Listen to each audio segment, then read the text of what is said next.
Hello friends, welcome back. This is Vijendra Nagda presenting here you with a new video class 12th history, that is the first chapter of class 12th, the story of first cities, Harappan archaeology.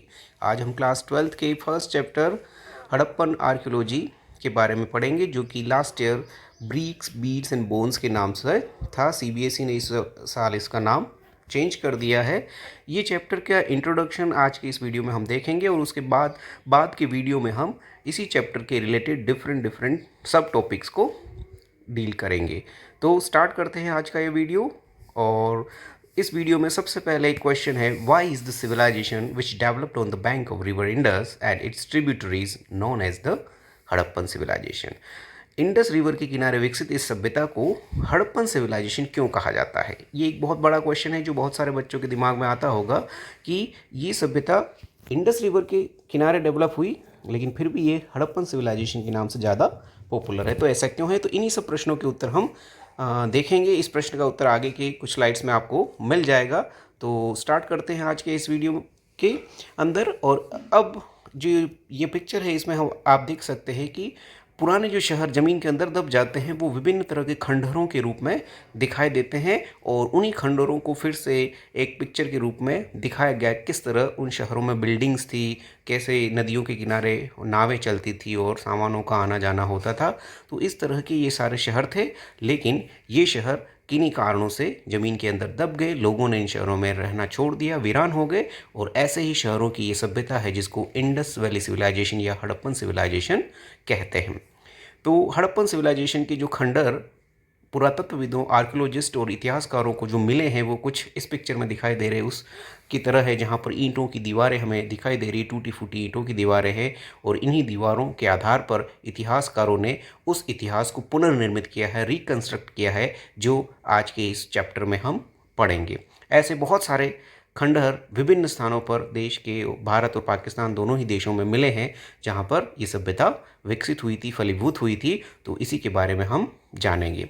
अब इस सभ्यता को जानने से पहले हम उन स्थानों के बारे में देख लेते हैं, सोच लेते हैं, जान लेते हैं जिन स्थानों पर ये सभ्यता विकसित हुई थी। और जैसा कि आप मैप में देख सकते हैं, ऐसे बहुत सारे स्थान हैं जो ये काले डॉट से, ब्लैक डॉट से इस मैप में दिखाए गए हैं। बहुत सारे स्थान पाकिस्तान में दिखाई दे रहे हैं, बहुत सारे स्थान भारत में दिखाई दे रहे हैं। जब इस सभ्यता की खोज की गई थी तो ज़्यादातर स्थल पाकिस्तान में खोजे गए थे, क्योंकि उस समय भारत पाकिस्तान दोनों एक ही थे। पाकिस्तान वाले क्षेत्र में खोजे गए थे, लेकिन आज़ादी के बाद भारत में भी इस सभ्यता के बहुत सारे स्थानों को खोज लिया गया है।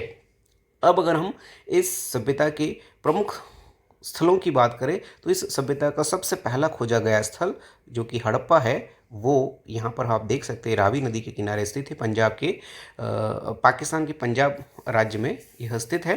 फिर इस सभ्यता का सबसे महत्वपूर्ण और सबसे बड़ा स्थल जो है मोहनजोदड़ो, जो कि इंडस रिवर या सिंधु नदी के किनारे का एक स्थान है, पाकिस्तान के लगभग मध्य भाग में स्थित है। और इस सभ्यता का सबसे पश्चिम का जो क्षेत्र है या स्थान है, उसका नाम है सुदका गेंडोर, जो कि अभी ईरान की सीमा के नज़दीक का स्थान है। इस इंडस वैली सिविलाइजेशन का सबसे उत्तर का स्थान जो है वो वर्तमान कश्मीर में मांडा नाम का स्थान है, जो कि आप यहाँ उसकी लोकेशन देख सकते हैं। इसके अलावा पाकिस्तान में और भी बहुत सारे स्थान हैं, जिसमें गनेरी वाला है, कोट दीजी है, चन्हू है, आमरी और बालाकोट है। ये सारे महत्वपूर्ण स्थान हैं, ये सभी के सभी पाकिस्तान में हैं।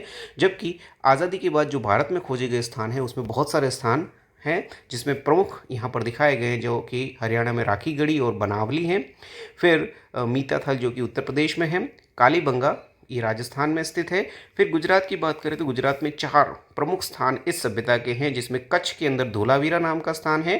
फिर इस सभ्यता का जो एक बंदरगाह था, पोर्ट था, उसका नाम था लोथल, तो वो भी इसी गुजरात में स्थित है। रंगपुर यहाँ पर है, और नागेश्वर जो है वो गुजरात में स्थित है। तो ये सभ्यता इंडस और उसकी विभिन्न ट्रिब्यूटरीज या सहायक नदियों के आसपास के क्षेत्र में विकसित हुई थी, और इसके मोस्ट ऑफ द प्लेसेस पश्चिमी भारत और पाकिस्तान के क्षेत्र में स्थित हैं।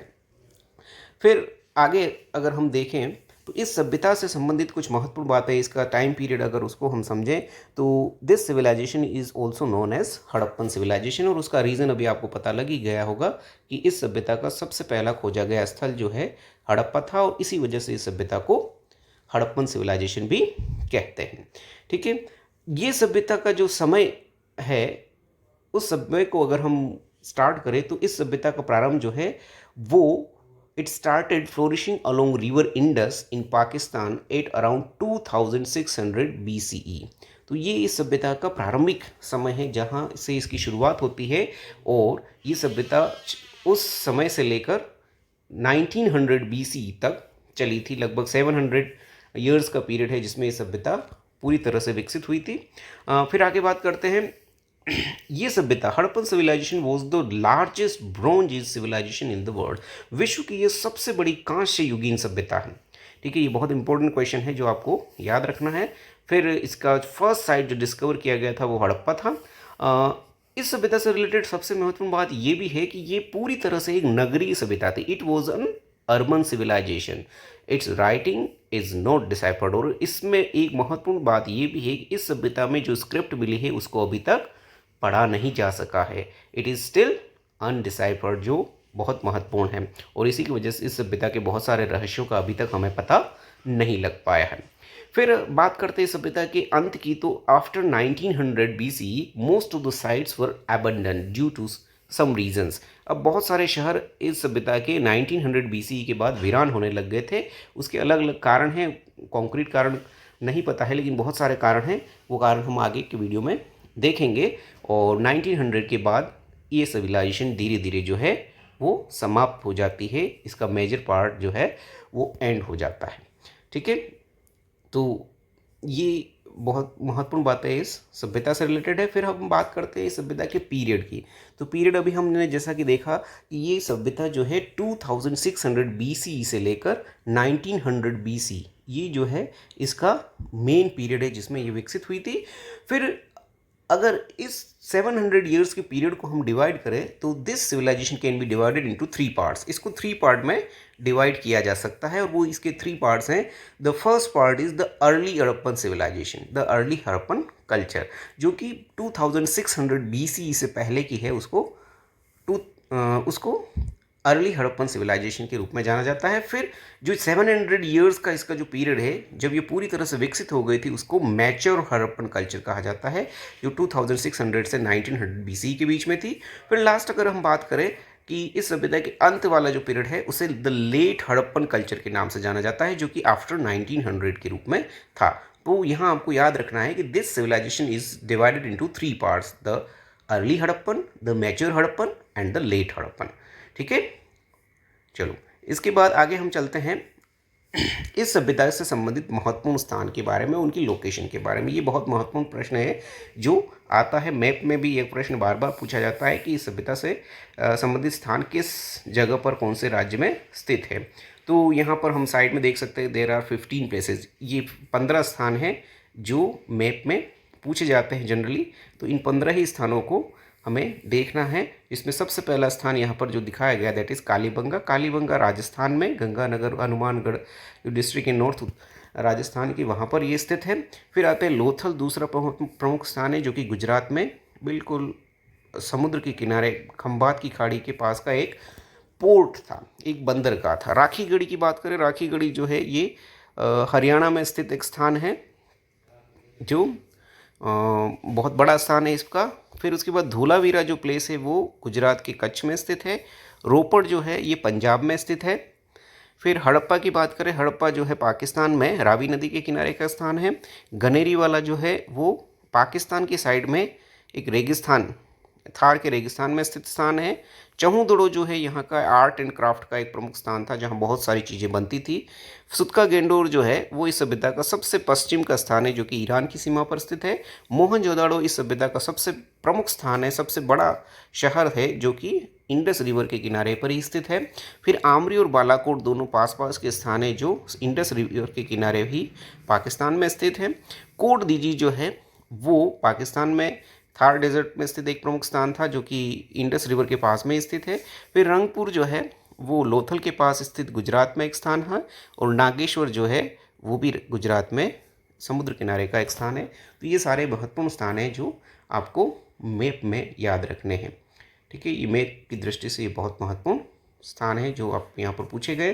फिर आगे अगर हम आते हैं इस सभ्यता को डिस्कवर कैसे किया गया, एक्सकेवेट कैसे किया गया, तो इस सभ्यता की डिस्कवरी से संबंधित 2 महत्वपूर्ण लोग हैं जिनका कंट्रीब्यूशन बहुत महत्वपूर्ण है। सबसे पहला कंट्रीब्यूशन यहाँ पर जो आता है वो है अलेक्जेंडर कनिंघम नाम के व्यक्ति का। अलेक्जेंडर कनिंघम जो है वो हमारे इस सभ्यता से संबंधित प्रथम व्यक्ति, महत्वपूर्ण व्यक्ति हैं, जो कि भारतीय पुरातत्व विभाग या जिसको archaeological survey department of India कहा जाता है, उसके फर्स्ट डायरेक्टर जनरल थे। दूसरे महत्वपूर्ण इस व्यक्ति जो इस पिक्चर में हमें दिखाई दे रहे हैं वो है दयाराम साहनी। दयाराम साहनी वो पर्सन थे जिन्होंने हड़प्पा का सिस्टमेटिक एक्सकेवेशन किया था। इन्हीं के मार्गदर्शन में हड़प्पा शहर को बाहर लाया गया था। हड़प्पा की खोज का श्रेय जो है दयाराम साहनी को ही जाता है। 1921-22 में उन्होंने ये खोज की थी। फिर इस सभ्यता से संबंधित अन्य महत्वपूर्ण व्यक्तियों में अगर हम बात करें तो वो है जॉन मार्शल। जॉन मार्शल जो कि 1920 से लेकर 24-25 तक ASI के डायरेक्टर जनरल रहे थे। He was the director general of ASI और उनका जो टाइम पीरियड था उसे major change in Indian archaeology कहा जाता है, क्योंकि इन्हीं के पीरियड में ये जो इंडस वैली सिविलाइजेशन है उसके ये जो मेजर प्लेसेस है जिसमें हड़प्पा और मोहनजोदाड़ो इन दोनों को एक्सकेवेट करने का काम किया गया था। और जॉन मार्शल के बारे में एक महत्वपूर्ण चीज़ जो याद रखने की है कि he was the first professional archaeologist to work in India. भारत में काम करने वाले वो पहले प्रोफेशनल आर्कियोलॉजिस्ट या पुरातत्वविद थे। और 1924 में John Marshall announce the discovery of Harappan civilization. ठीक है, इन्होंने ही उस सिविलाइजेशन के अनाउंसमेंट की घोषणा की थी। और इन्हीं के टाइम पीरियड में 1925 में मोहनजोदाड़ो के एक्सकेवेशन का काम स्टार्ट हुआ था।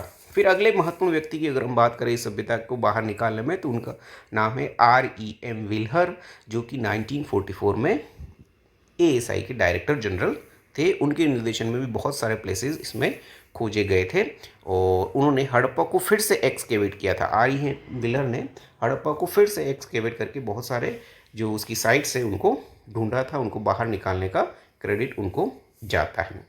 फिर अगले महत्वपूर्ण व्यक्ति इस सभ्यता से संबंधित बाहर लाने में वाले थे वो थे राखाल दास बनर्जी या RD बनर्जी, जिन्होंने मोहनजोदाड़ो को बाहर निकाला, एक्सकेवेट किया।